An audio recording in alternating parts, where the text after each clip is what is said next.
સુરતના સરથાણા વિસ્તારમાં કરંટ લાગવાથી 21 વર્ષીય યુવકનું મોત નીપજ્યું. સુરતના સરથાણા વિસ્તારમાં કરંટ લાગવાથી એક યુવાનનું દુઃખદ મોત થયું છે. મળતી માહિતી મુજબ સરથાણા શિવશક્તિ સોસાયટીમાં મોબાઈલ ચાર્જ મૂકતા 21 વર્ષીય અર્જુન ભીડેને કરંટ લાગ્યો હતો. અકસ્માતમાં ગંભીર ઇજા થતાં રાત્રે 1 વાગે તેનું મોત નીપજ્યું. અર્જુન ભીડે મધ્યપ્રદેશનો વતની હતો અને સુરતમાં મજૂરી કામ કરીને પરિવારનું ગુજરાન ચલાવતો હતો. તેને સંતાનમાં એક પુત્ર અને પુત્રી છે. અચાનક થયેલા અકસ્માતથી પરિવારમાં શોકનું માજું છવાયું છે. સરથાણા પોલીસે વધુ તપાસ હાથ ધરી છે. તમારું નામ? બસન. શું ઘટના થઈ હતી? કઈ જગ્યાએ ઘટના થઈ હતી અને કેટલા વર્ષનો હતો ભાઈ? એ શક્તિ વિજયમાં રહેતો હતો ને મોબાઈલ ચાર્જ મૂકવા ગયો હતો અને વાયરના 2 છેડા નાખતો હતો.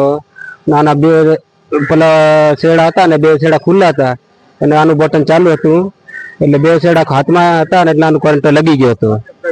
એમનું આખું નામ શું હતું? આખું નામ આનું અર્જુન ભીંડે. કેટલા વર્ષ?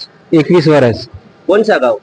અમારા મધ્યપ્રદેશ એમપી જિલ્લા અલીરાજપુર. શું કામ કરતા હતા? સુરતમાં કયા વિસ્તારમાં રહેતા હતા? સુરતમાં શક્તિ વિજયમાં રહેતા હતા.